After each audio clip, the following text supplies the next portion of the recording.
Dear students, now we are going to discuss in detail of Arduino UNO architecture. So the classic Arduino UNO is an open source physical computing platform with a straightforward architecture designed for easy of use. It's a key component and the pin functions are. So here the first thing is microcontroller. The microcontroller name is Atmeha 328. So this microcontroller is the brain of the board. Okay, so what is microcontroller means? At the same time, it is process and control the flow of your operation, any operation. So nowadays we have familiar with many electronic devices. So all electronic devices is support with this type of microcontroller only. It is processing and control your flow of your operation. So now this Atmeha 32P, it is the 8-bit AVR RISC processor. So remember, so this Atmeha 328 processor is 8-bit AVR RISC processor. So it can execute the uploaded program also. So the next thing is, so memory part of this Arduino UNO architecture. The first thing is flash memory. It is a 32 kilobyte, so used for storing the program code with 0.5 KB reserved for the bootloader. And the second thing is SRAM, it supports 2 KB, so used for dynamic data during program execution. So this SRAM is the volatile memory. So here we are using the dynamic data. And the next memory is EEPROM.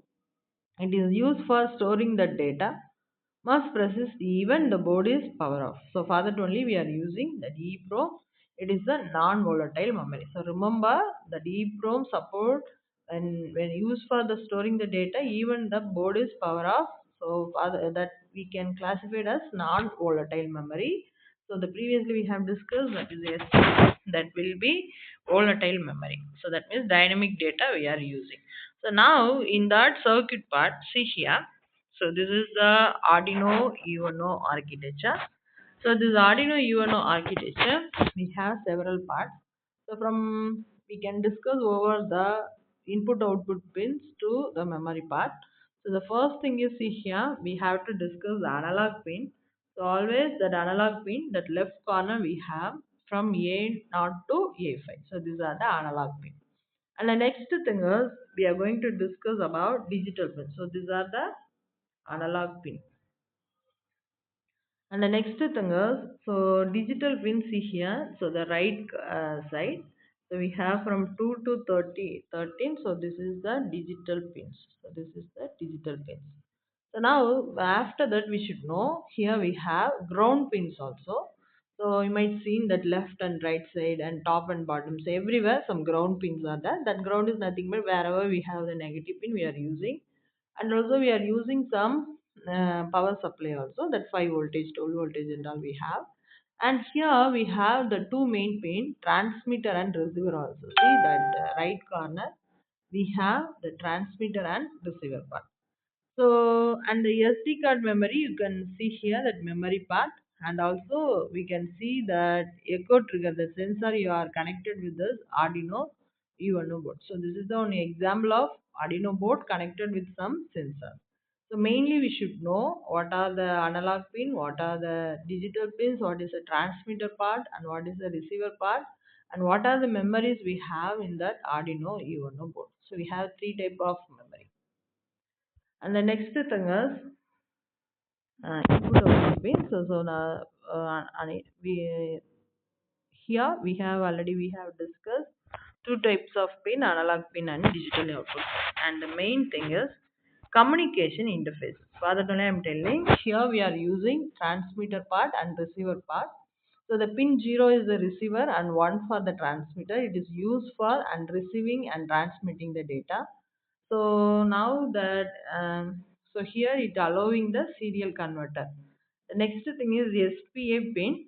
So this is for pin number 10, 11, 12 and 13. It is for high speed data transfer. You might see in the architecture that SPI pin, that is for that is the serial transfer only.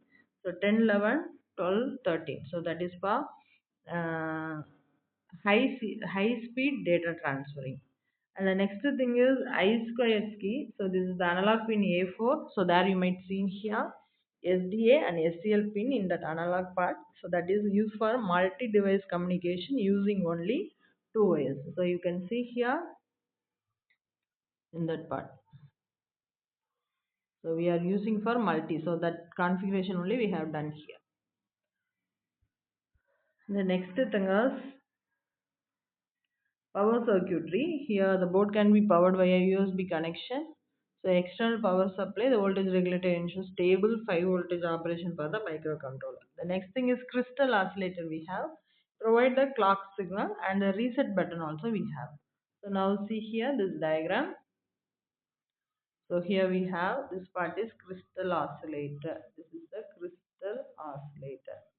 And power circuitry board you might see in some so the power circuitry board is we have. So these are the main components involving in the UNO architecture. So now you see here the real-time picture of UNO architecture. So see whatever we have discussed in that serial that circuit diagram. Now you can see in that real-time image. First thing is we have discussed analog pin. You might see here. The analog pins are there here. And the next part is digital pin. So here we have, and we have discussed the serial transmission and serial in, serial out. So that we have discussed transmitter and receiver part, and here we have USB interface and a reset button, USB plug, quartz crystal oscillator, extra power supply, and an in-circuit serial programmer, and where that main controller, that microcontroller at Meha 32P. So everything it is there. So this is the original picture of Arduino UNO board. So this knowledge you should know while we doing the project.